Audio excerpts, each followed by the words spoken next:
listening to Sudbury News Talk. I want to show you something. Stand by. On the morning shift. Anything could happen. Sudbury News Talk on the morning shift.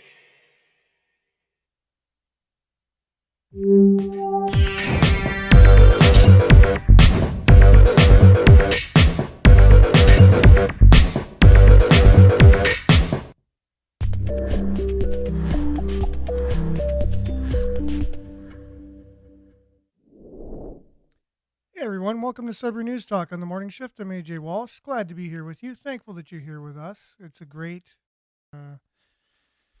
opportunity to have a conversation about the news and the views that we have on the news every weekday morning between 7:30 and 8:30 on CKLU 96.7 FM on the radio. Also streaming at cklu.ca online. You just click on the Radio Player Canada app at cklu.ca. You can stream us that way. You can also download the same Radio Player Canada app, and you can take us with you and listen to us anywhere, anytime on your favorite device. Not only this show, but other shows. There's some really great programming on CKLU. You just have to go check out the schedule. You can see whatever show appeals to you. There's shows of all kinds, all different subjects, different genres of music. There's something for everybody on CKLU. We're your campus and community radio station. We've been around since 1984. We've been basically here because of you. So if you're on the website and you're able to either buy some merch or drop us a donation, the only reason we're here is because of you. So, and supporters like you. And we're grateful to our partnership with Laurentian University, which that's where we got our start. A little trailer up on Ramsey Lake Road on the campus. And now we're broadcasting from the old Telegraph building on the corner of Elgin and Elm Street in Greater Sudbury downtown. Part of the MacEwan School of Architecture, which is part of Laurentian University. So we're grateful for that partnership as well. Without you and without them, we wouldn't be able to be here.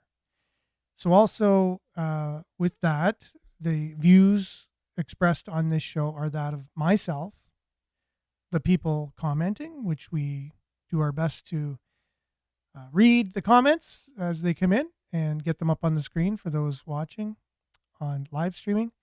But those are the comments are the views of those commenting and the views of myself hosting and any guests we have on. They don't necessarily reflect that of Laurentian University or CKLU. And with that, we are live streaming on facebook.com/Sudbury News, youtube.com/Sudbury News. Make sure to like, share, subscribe, and follow the channel and the page. We're also found on demand after the show on the page in the channel, just mentioned, Facebook and YouTube. We're also found on demand at twitter.com/Sudbury News and on our news aggregating website, Sudbury.news. And if you haven't been there yet, I would encourage everyone just to take a peek, Sudbury.news. You punch it into your URL or Google search and check it out. It's pretty cool. It's got all of the local news aggregated into one location. So you have CBC, CTV, you have Sudbury Star, Sudbury.com, all coming onto one page. Now, for some reason, we're not connecting to the comments. It's just got the circle of death, so I'm anticipating we may not have comments this morning. But I'm looking over to our Facebook page here, and I could see many people have already commented saying good morning.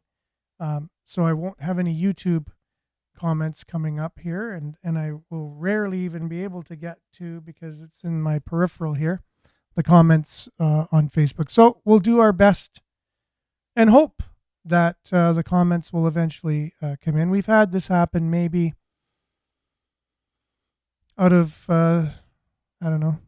600 shows. Oh, there we go. We have YouTube coming in. It says, oh, and now Facebook's in there too. It just took a really long time for them to come in. So we're good. We're good this morning. And with that, sad news. to report.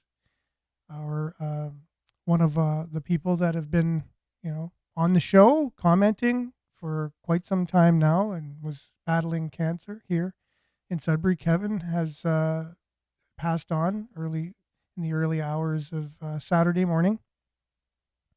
He lost his battle with cancer, but he gained his right to be with those that have passed on before him, and to be with to not be in pain for another thing. So that was at least some solace, knowing that he's been a longtime friend of my brother's, and so my condolences go out to him, go out to Nana and the family, and also Kevin and his family as well. Condolences to all of you. Anyone who's known Kevin knows that he was and is a special person, spirit, and we are all mourning together. And it's a sad day on one hand, but it's also a day that comes as a relief that he doesn't have to go through the pain that he was going through anymore. So sad news to report this morning. And so our thoughts and prayers are with friends and family of Kevin Bertrand. Wonderful person, and I'm glad and grateful that I got to know him.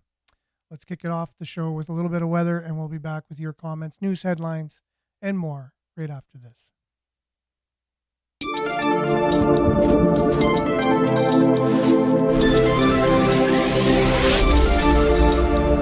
And as usual, Sudbury weather brought to you by Duck Check.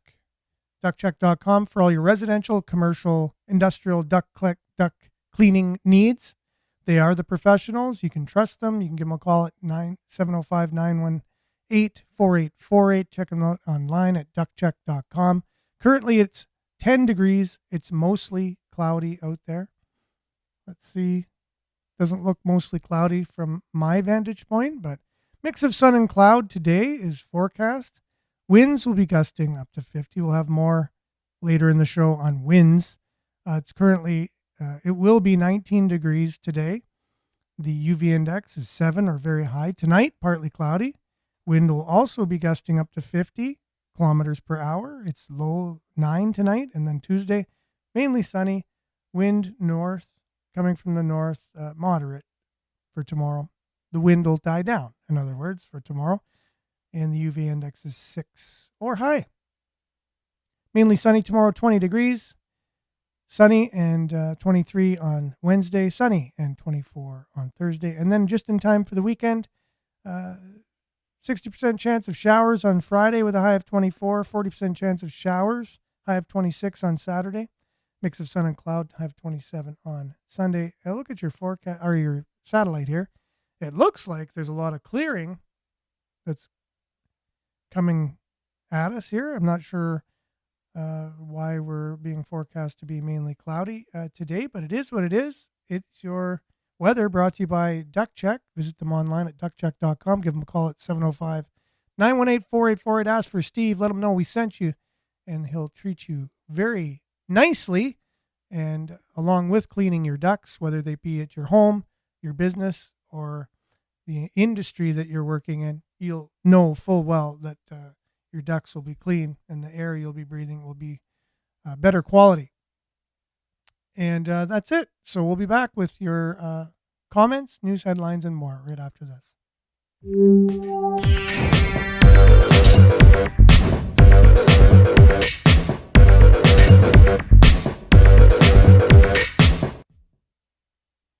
All right, we are back. And with that, good morning. You're always bright and early, Nana, on YouTube. And again, condolences to you and to your family, Nana. Good morning. And you saying blessings, everyone, and blessings to you as well. And Judy, good morning to you. Good morning to Mary Ann, everyone from Grayberry. Liked and shared as usual. Miles is on here. Good Monday morning. Tell me why I don't like Mondays. Rick Monday of the Dodgers knocking the Expos out of the playoffs on a Monday in 1981. You know, Miles, that bit of information is probably something not too many people would have made a connection to or remembered, but that's interesting. So Rick Monday, never even heard of him. I wouldn't have remembered, or maybe I was watching it at the time, but didn't make the connection. Rick Monday knocked the Expos out of the playoffs on Monday in 1981. Good morning, Vin. Thanks for being with us. Maurice, good morning with a smiley emoji. Marianne says they must be listening in. Oh, that was for the comments, possibly that they weren't working at a moment, but it's because there was a power outage from where I'm broadcasting from. I'm sure things were just kind of getting back on track. The power was out most of the day yesterday for a good chunk of the North Shore, Manitoulin Island, towards Parry Sound. We'll have a little bit more on that a little bit later. No sound. Oh, you're kidding. Why is there no sound? Oh, okay. I have sound. I hope you have sound. And that's Brenda. As far as I know, we got sound. So you may want to check something out on your end, on your side, but I believe we have sound. Okay, yeah. So Vin says he can hear. And condolences for Kevin's family and friends from Marianne. Also from Vin. And some advice to Brenda. She went out and back in and still no sound. So that's interesting. I'm not sure what's going on there. Hopefully Brenda will be able to work that out. Okay, so yeah, looks like Brenda's back on track here.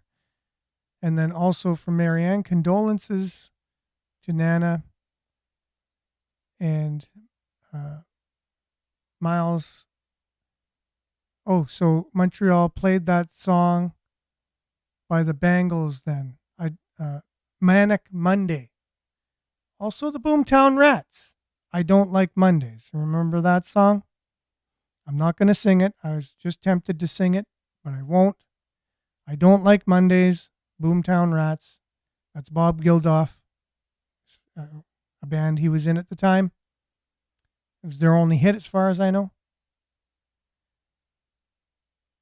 And Marianne says, gotta love our infrastructure these days. I don't even recall when I was younger having power outages as we experience these days. It's funny you say that, Marianne, because reason being, and Denise has sound in the West End. Yes, it was the Boomtown Rats. Yeah, I Don't Like Mondays. So Manic Mondays was the Bangles. I don't remember when I was a child either having the power going out, but these days seems to be pretty common. And the reason for it, wind. Apparently it was windy. How many windy days did we have back in the day and the power would stay on? So what's changed? Why does the power go out now when it's windy? I don't understand. We don't know that answer at this point. Manic Monday was performed by the Bangles, but was written by Prince. There you go. A lot of really cool trivia this morning with Montreal Expos, songs that were written with the Monday theme. There's all kinds. You get all kinds of stuff on the show. So that's why you need to tune in every day. We have all kinds of information. So again, this isn't a primary news show. We don't sit here and read off a teleprompter and just say what someone's told us to say. We read what people are saying in the news, headlines, read different details on it, and then we discuss it. We discuss the news. So we share our views on the news on Sudbury News. Sudbury News Talk on the morning shift each and every weekday morning on CKLU 96.7 FM, CKLU.ca, Facebook, YouTube Live. And that's what we do. We discuss the news here. Every time we have a new kind of person coming on or whatever, they're like, this isn't news. What do you call this? So, they hear things that they don't hear on mainstream news. And it's like, it must hit something that just kind of, they're not used to hearing or something. Mostly power went out in snowstorms in the 70s growing up. Okay. That's where you were, Miles. I remember where I was, even in snowstorms, we never had the power go out at all.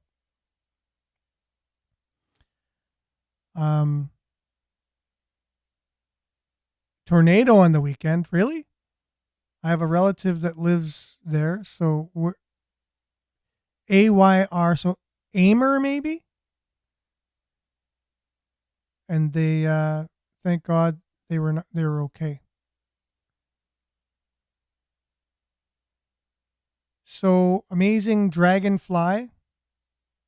Oh, sorry. Amazon Dragonfly.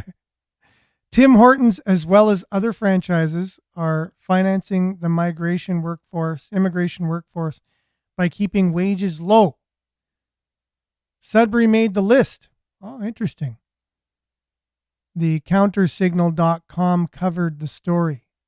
Well, that's a shout out for countersignal.com, another news source, everyone. Because as mainstream news becomes more and more, I don't know, how should we say, an arm of the government, because they're funded by the government, it's important to get, I guess you can call it real news, which would be independent news now, or alternative news, is what news used to be. It used to be, unbiased. You just get the story and you report it, regardless of what people think of you saying the truth. So thank you very much for that. Countersignal.com. It's the talk on radio, for sure. Talk radio. Remember, we don't really have it in Sudbury, like talk radio. And I think that's what maybe people are not used to. You get it in Toronto, big cities, you got talk radio all the time. It's just talk, talk, talk. Now we have a form of talk radio in English and French in Sudbury. It's called CBC, but again, it's mainstream. It's not really, there's only one side usually given, and it's on a political leaning. It always is. It's so amazing hearing the coverage from CBC with the U.S. Democratic, what's going on with the Democratic Party with their kind of appointment of their candidate, not really a democratic way of going about it. And they just talk about it as if it's, it's the greatest thing. And you can just tell when they're supposed to be unbiased, but they obviously, they talk about one side. You're not even going to vote for the one side. That's for sure. Like, why would you even think about it? And then they talk about the other side as if it's normal, and they don't really give a in-between perspective at all. It's really, really apparent. So I have to find some of the sources that I have again. All they do is their main lot in life is to find bias in the media. That's what the organizations do. And they have charts and graphs and things, and they show what news organizations, what their political leanings are, whether they're right or left, and how much they lean right or left. So I'll get more of that information for the show coming up. Oh, it's pronounced air. Oh, interesting. Air had a tornado. Tornadoes in North Dumfries townships on the weekend. Interesting. Southwest of Kitchener. Yeah, interesting weather. I tried posting the link for the counter signal and my comment was denied. Well, we know how Facebook feels about counter signal. Okay, so, that's everybody. Whoever's listening to this then and wants to check out alternative media, independent media, and check out the story of how migration or immigration could be affecting the job market. And I would even go as far as to say housing. Sudbury Star had a story. I'm hopefully going to be able to find it here about housing and how the mayors are all getting together talking about the housing crisis, right? Yeah, there it is right there. I'm glad that it came up. I'm going to get it in the browser here. Usually only comes in my junk mail for some reason. Google doesn't like Sudbury Star, puts it in my junk mail. So all news is scripted in Canada. It's up to us to keep. Oh, it's to keep us distracted from what is really happening in the world. So that's Monique. Censored in real time. That's true, Vin. I wonder why. I wonder why they would deny you from sharing the link for an independent news source. Oh, because we're not allowed to share news on Facebook. Got it. Done. So they're considered a news outlet, so you're not allowed to share it. Remember that policy that we had from our federal government? So maybe that's why. Of course, God forbid people know the truth. Yeah, that's Marianne.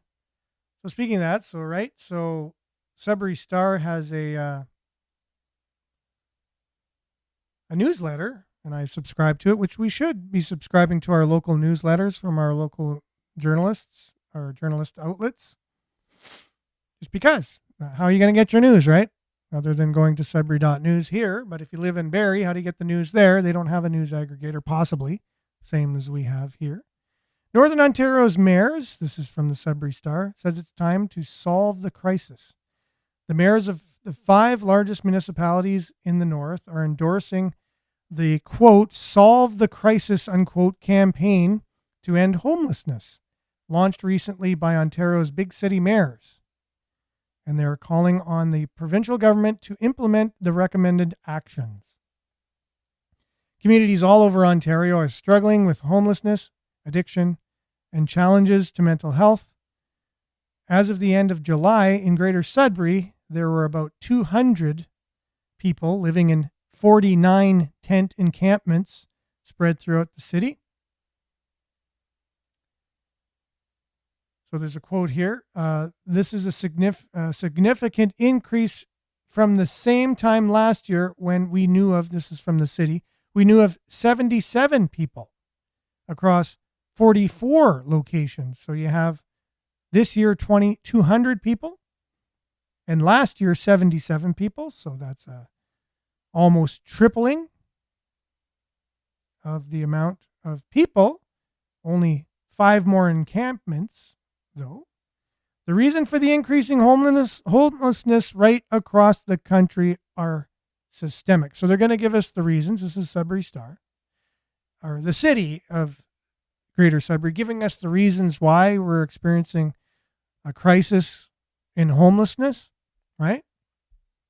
What do you think is not going to be in the reasons here? Probably the most evident one that nobody ever talks about. You're right if you said that. But let's see what they say. So it's systemic and complex, which I agree to some extent, including increasing market rents. So that's one of the reasons. Now, why do we have increasing market rents? Because we don't have enough housing. So supply and demand, that's economy 101, economics. If you barely have any places to stay, you can raise the rent because now the demand is higher than the supply. Let's say you had more than enough places to stay. Landlords would be just so eager to get people in there. They'd say, look, I'll give you a discount on the rent if you just come rent from me, right? So that's how it works. But because there's too many people and not enough places, the landlords go, hey, I'm going to charge whatever I want because I'll get the price because people are desperate to find a place to live. So that's how, I'm just going to simplify it for everyone if you don't understand why rents go so high. It's because there's too many people. So, but they're saying the reasons why there's homelessness is just because the rents are too high. So it's an oversimplified answer for one. But that's just one of the reasons they say, right? Another reason, inadequate social assistance rates. So we don't pay people enough on social assistance. That's another reason why people are homeless. Well, even if we paid them enough, we'd have to pay them more than people working 2 jobs because they can't even find a place to live because there's not enough places to rent and rents are too high. So what does that even mean? Social assistance rates are too low. But that's the reason they give. So market rents are too high. There's inadequate social assistance rates. Insufficient mental health and addiction supports. There's insufficient. Okay. That's a loaded reason that there's insufficient mental health and addiction supports. Who's in charge of who's in charge of mental health and addictions in our society? Who's in charge of the supports? Okay. That's all I just want to ask. If you got the answer to that, it'd be the government, right? What level of government? Well, you'd think the province with health. I don't know about. Yeah, so health would be the province, right? Health and addictions. A level of government. Now, lack of investment in affordable housing by senior levels of government is another reason. So, did anyone guess which one they left out? Which reason? Probably the most obvious, the elephant in the room. Canada's increased our population at the rate, we're increasing at the rate of 1,200 people per day. Per day. Of people, just new Canadians coming in. They're not even new Canadians yet. They could be here on student visas, work visas, trying to get their citizenship, whatever. They're new Canadians. They're just coming in, right? Because the government is very aggressive with their policies. Not mentioned here. I don't know why. To me, it's the most obvious one. Now, does that make me racist for saying it? It does not make me racist. You know why? Because I'm not, for one. And another reason, it's just a fact that we're bringing in too many people than we have houses for people to live in. Right? But not mentioned for some reason. Never mentioned. It's almost like we have a crisis of not enough nurses and medical people, not enough doctors. Well, you forced them all to get an experimental drug and told them they can't work if they don't have it. Well, you lost 1/3 of your workforce. Never mentioned it ever after that that's one of the reasons for the limited amount of people in healthcare. You just never mentioned it. What's the reason for that? Like what? Why?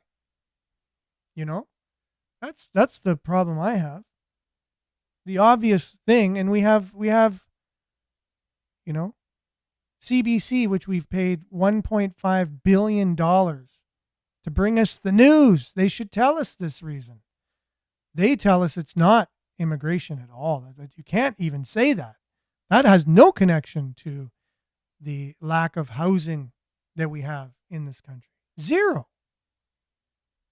That's what they'll come. They won't even come and not say it, but they'll actually say it. It has nothing to do with it, and anyone who says it is racist. Right? So where does that come from? Like, why is that news? How is that news? Like, it's obvious. Too many people. People need housing. We didn't have a bunch of houses built for this policy, this very aggressive policy, ahead of time. If we knew it was coming and we were preparing all these houses for people as they were going to be coming, that's a different story. There wouldn't be a housing crisis. Just wouldn't. You know? I don't understand the disconnect. But I do understand the fact that it's just not in the news. So if it's not in the news, it must not be a problem, right? So Greg Wycliffe, he's an independent journalist here in Canada. Found this rant. It's perfect timing because I found this last night, and it's perfect for the show today. So here's his rant for the same reasons that I would rant about it, but I just thought, why would I waste my time if he can do it? And the volume. So now I'm going to go back now that I know where the volume is, and it's a reel. So reels just play. You can't even control them. They just come on and play right from the beginning. So here you go. Greg Wycliffe.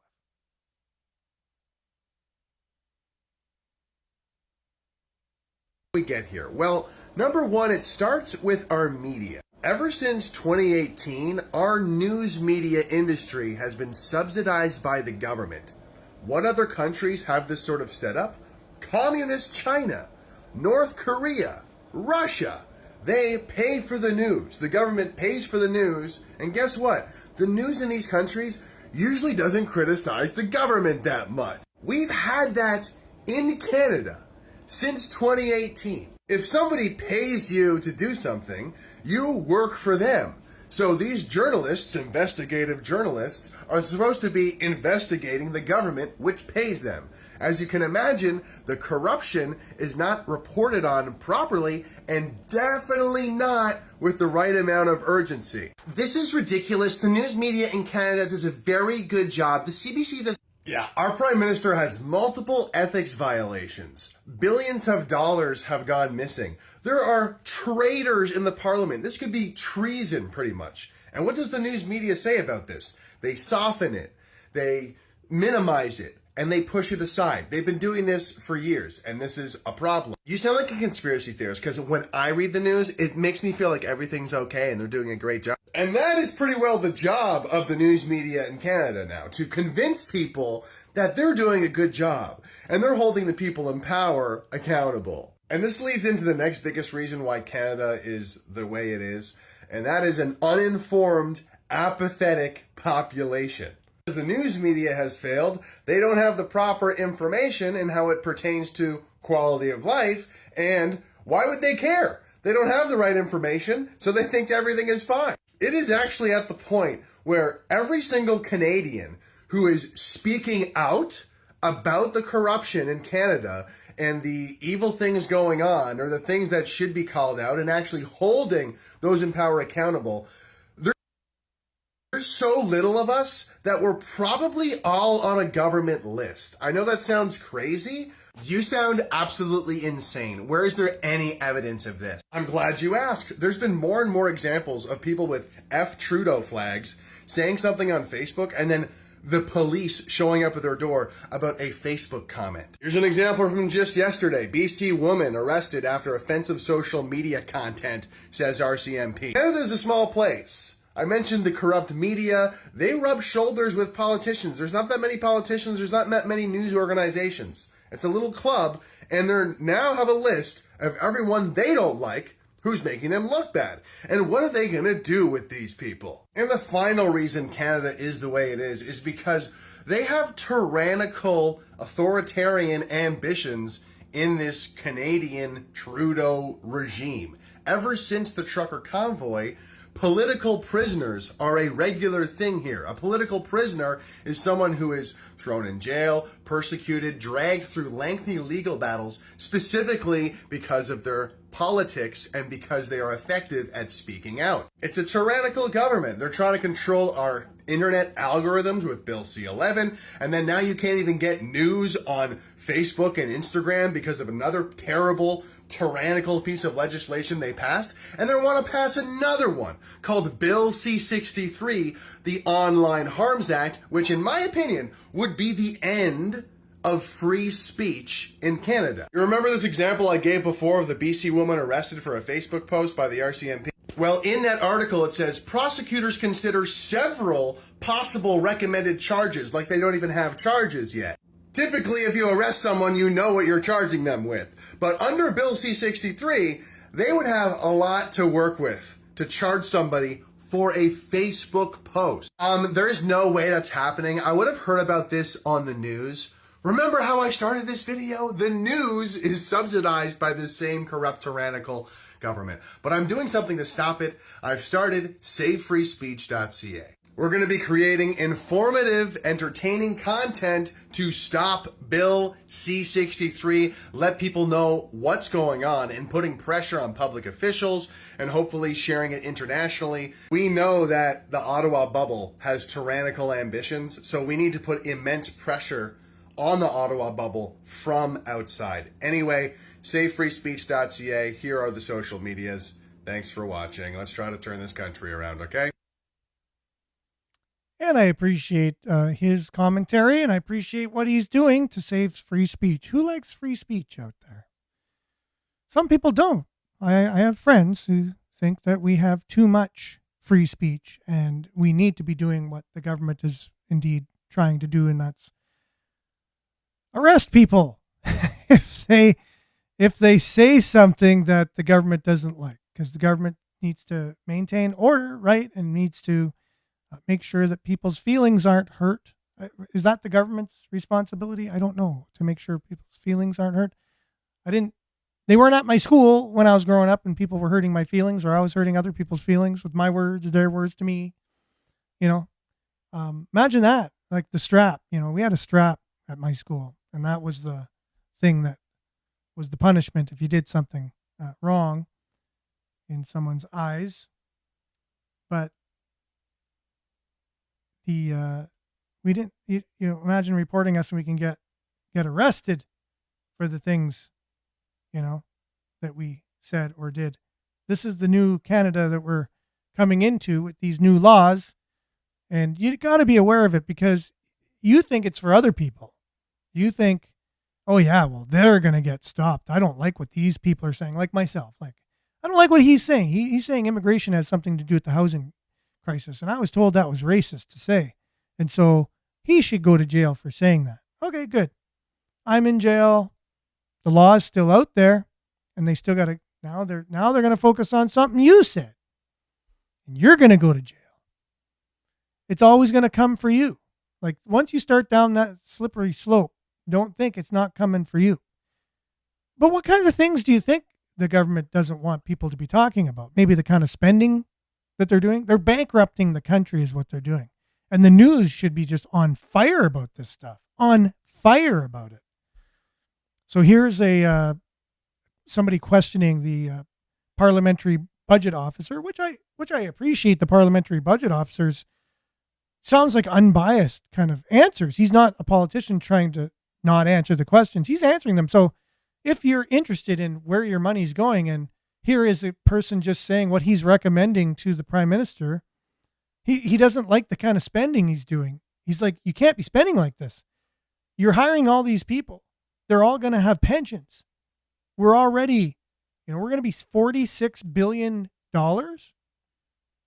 interest on the debt per year. 46 billion, just the interest on the debt. And they're spending as if there's no tomorrow here. It's literally bankrupting our country. If it's not on purpose, I don't know any other reason that it could be other than on purpose. That's really, you can't be that. I know you said the budget balances itself, which is a wing, what I wanted to say a derogatory word. It's really dumb to say that the budget balances itself. Anyone who knows anything about a budget knows it doesn't balance itself, but you said that and you're the prime minister now. But anyways, just listen to some of this questioning that you won't hear on CBC, right? I don't know why, maybe because the government pays them. Thank you, Mr. Giroux, and to your colleagues for joining us today. The recent Auditor General's report on the ArriveCan scam found that it was extremely difficult to follow the money, and that Canadians, in her estimation, did not receive value for the money spent. We have the Procurement Ombudsman's reporting on an extreme lack of documentation throughout the procurement process, and on interesting practices like bait and switch. In your role as the parliamentary budget officer, it is, your role to provide Parliament with the analysis not only on macroeconomic and fiscal policy, but also to help us in raising the quality of parliamentary debate and promoting greater transparency and accountability. And I certainly do appreciate the role that you play. As numerous investigations are undertaken and reports and audits continue to be tabled, what concerns you the most about the spending of this current government? So now listen to a very honest, transparent answer. What concerns you the most with this spending of this government? That's a broad question. I'd say what concerns me the most is the disconnect between the increased level of spending, which is a policy choice, but the disconnect between this and the performance indicators that don't seem to be markedly improving.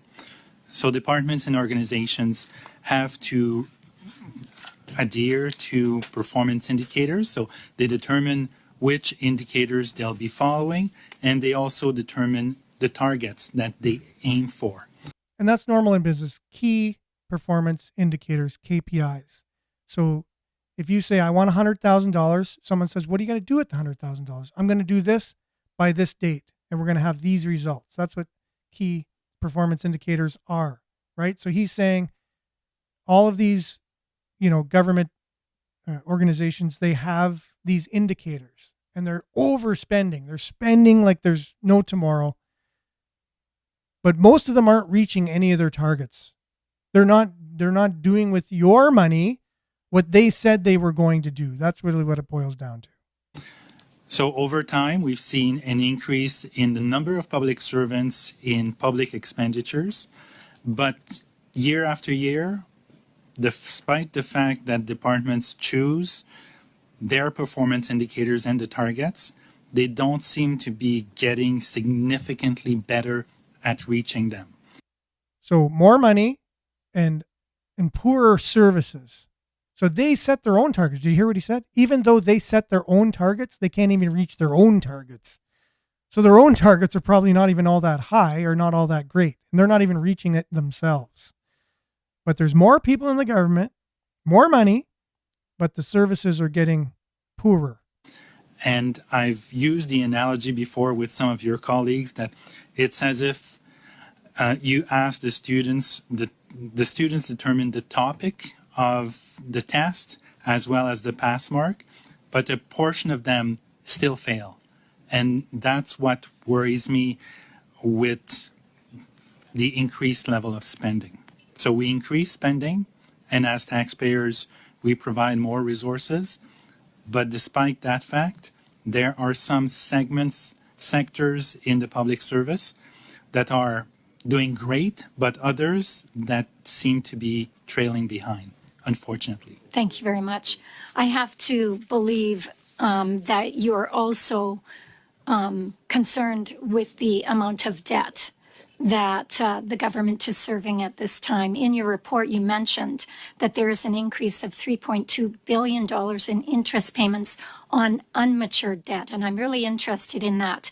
For this past fiscal year, this means that total interest payments on unmatured debt will reach $36.8 billion, and that came from your report.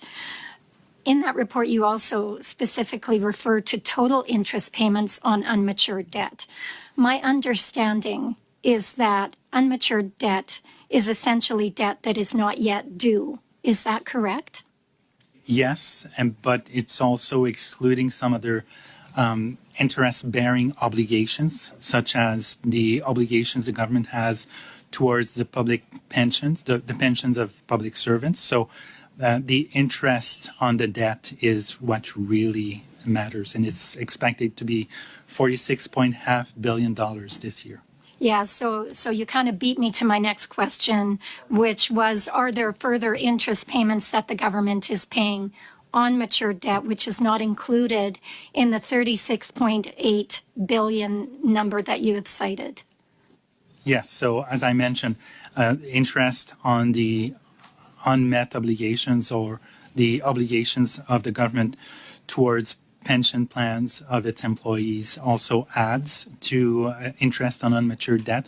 So the debt servicing costs are what really matters, and they're expected to reach $46 billion, and 46.5, I think, this year. So I saw in some of the comments, some people were saying this is a distraction, the amount of taxes that people might have to pay, be paying off this debt or whatever. But the fact that our country's going bankrupt isn't a distraction. It's part of what you're going to be bracing yourself for. So what's the purpose? Why are we going bankrupt? Like, Is it just incompetence? Is it just because we have a prime minister who said the budget just balances itself? Because we have a finance minister and a deputy prime minister who is a journalist who's in charge of the money, who has no background in managing money that we know of, whether it's in a small company, just a little micro company even. And for what's coming, if there's no economy, it's going to be a brutal future. So I appreciate the fact that someone might say it's a distraction. At the same time, the imminent reality of a country going bankrupt, what will that do to your life? So how will your life look different if Canada went bankrupt? Right? So that's what's happening now. And not only our country, but our neighbors to the south are pretty much on par. Like they're right at the verge. They're right on the cusp. And there's many, many powers in the world that are salivating for that time when it comes. And basically they just have to flick the switch and it can happen. So we're very vulnerable. We're extremely vulnerable to other forces, to not being in charge of our own resources, our own, destiny financially. Like it's like your partner coming to you all of a sudden one day and saying, here's our financial situation. And it's like imminent that you're going to go bankrupt. Like how would that impact you in your household? Well, you can imagine in your household how it would impact you. But at least you go at the end of the day, well, okay, we're going to lose everything. We're going to lose a lot of stuff. We're not going to be able to have credit. Our credit rating is going to be shot. But in 7 years, maybe things, will get back on track and whatever. But if a country goes bankrupt, or a whole Western society is what's happening, goes bankrupt, you don't even have that hope. You don't even say to yourself, oh, at least in so many years, or at least, we have friends or whatever we can rely on or whatever. You don't have any of that. You have no hope. Right? It's pretty gloomy. So it's terrible to end the show on such a dismal topic such as this, but this is the reality. And if our news had been news for any period of time, people would have been aware and might have done something or complained or whatever. Because I think the people, the trust that people have in our mainstream news is that's where they get their news from. They're driving their car on the way to work. They tune into the news. I think people would never, blatantly try and give me wrong information. They're talking about misinformation all the time. They're trying to quell misinformation. That's what they're doing. It's those people on the internet that they're spreading lies. They're spreading misinformation. We heard it from the Prime Minister Budget Office's mouth. The officer himself saying that this isn't going to work. You can't. So all these people that were hired, these over 100,000 new public servants that Trudeau hired, they not only get paid while they work, they're going to need pensions afterwards too for their life that you're paying for. Yeah, they get paid while they work and then they get pensions after it too. So someone's got to pay for that. You decide whether you think that's fiscally responsible or not. And again, did any of your services get any better? Have you noticed? Have you noticed your life getting better or easier? The Prime Minister Budget Officer said they're not even reaching their own key performance indicators that they set themselves. Many of them, most of them are not reaching those. But they're being paid and they have budgets for their departments that is being spent. And they started with the ArriveCan scam, remember? And she also said how many investigations are going on right now. Do you hear about all these investigations on the CBC when you're listening to it? All the investigations that are going on, the federal government, all the money being, all these scams, all these, you don't hear it. And there's a reason for that. And it was, I think the show itself basically laid out the reasons enough, right? If you pay somebody to deliver the news, are they really going to come at you and hold you accountable?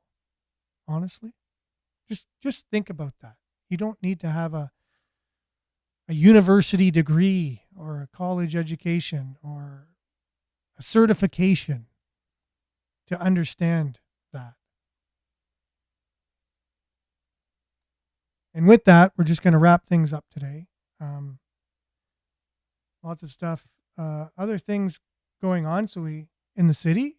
So we invite you to head on over to our news aggregator, Sudbury.news. It's CBC, it's CTV, it's Sudbury Star, it's Sudbury.com. Now, when we talk about mainstream media and being paid off and whatever, yes, local journalism is also kept alive by the government dollars, but there's less, I guess you can say, of the government's fingers in local news, at least. You know, these reporters live here. They cover the stories here. And when you're talking about a local story, it's not, you know, what happened in the courthouse here, what happened in little Jimmy's baseball game, or what happens locally. There are things that, you know, aren't really talked about or whatever. That's we have our own version of people spinning things for their own reasons locally, but you find a lot less of that. And so I think it's up to us to support local journalism as much as we can. And hopefully through that, through grassroots efforts, then we can work from the bottom up and restore real journalism, the way journalism should be. Unbiased, get the facts. As my computer crashes in front of me, just as I'm wrapping up the show, when I need to send it back to the radio station on my device. Good timing. Appreciate it. We'll get the computer back up and running in time to end the show on time. We won't be thwarted. And that's the same sentiment that I have about real journalism. I think we need to continue it and continue to do it. And that's why I promote independent journalists on this show. And it just goes to show you, Vin was trying to share a link to an independent journalistic website, and Facebook wouldn't allow it because legislation in Canada has made it so that you can't share news on Facebook. This is Russia. This is North Korea. This is, you know, Venezuela. In those terms, in those areas. The other stuff is coming soon, as you can see, the parliamentary budget officer talking about the state of the economy. So what will we be when our economy crashes? How will that look? You know? So computer's just loading up here. And with that, I'll just wish everybody a wonderful beginning to their work week, a happy Monday, even though we talked about a lot of stuff. We need to have faith and hope that we can do our part to do what is right. And if we have enough people individually doing what's right for their communities and for their families, collectively, then it will have a spin-off effect, and we might be able to see some good things coming from that. So thanks everyone for listening today. Have a happy day, safe a safe beginning to your work week, a beginning to your week. We'll be back, God willing, same time, same place on the same platforms. Stay tuned now for Earshot Daily on CKLU 96.7 FM. Ciao.